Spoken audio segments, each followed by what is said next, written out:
कारोबारी लोग हैं वो बहुत परेशान है। अभी तक कोई रोड दोबारा मुरम्मत नहीं हो सका। تاسو ته پته شته چې پوره کلام کې 300 نه اباو ریسټورانټ او هوټل دی.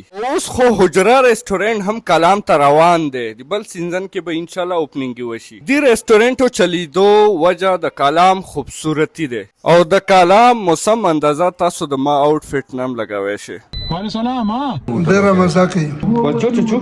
کلام نه د مو واپسی دی. واپسی کې به زه تاسو ته د کلام روډ کنډیشن خیم په دې باندې روډ ذریعے سره مو یا تاسو د کلام ته رسیدي شو. کلام ونه خستازي باندې درې کاله مخکې یو سیلاب راځي روډونه وړي خو پاکستان ونه یو غاټ ملک درې کاله کې دا روډونه ریپیر کوي نشي. آیا دی وجه څه ده؟ टूरिस्ट होते हुए ये आवाज करते हैं, ये अपील करते हैं, पाकिस्तानी होते हुए ये अपील करते हैं कि मुल्क की बेहतरी के लिए जल्द अज जल्द ये रोडों की तामीर की जाए, काम शुरू किया जाए ताकि लोगों की मुश्किल खत्म हो और हमारा मुल्क थोड़ा सा बेहतरी की तरफ चले. عدنان بای سره 2 ورځې مخکې راغلیو کلام وزټ ته. کلام کې وګرځېدو نن د مو واپسی دی. واپسی سفر به تاسو ته ښیو.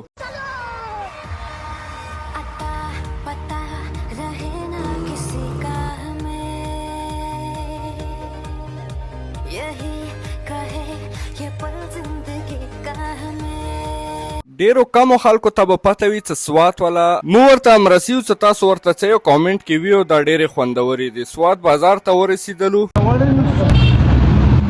امبراسي درته میلاو شو که نه؟ امبراسي راځي شاپینګ وشو.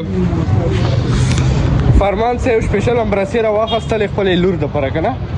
پېښور ته به ځان رسو. موټروې ته وختلو. لږ سفر مو وکړلو. ستړي شولو. مخکې یو پمپ رالو. هغځې ودرېدو ریلیکس شولو. خوراکه مو وکړه. ګپ شپ ولګېدو. عدنان به خپل فین سره ملاقات وکړو. بیا مو پېښور ته خپل سفر جاري وساتلو. پېښور ته راورسېدلو. فکسډ فیملی هوم ماشومانو سره ملاقات وشو. ګپ شپ ولګېدلو. د ځینې به واپسي کوو خپل هنګو ته. بل بلاک کې ملاقات کېږي. الله پامان.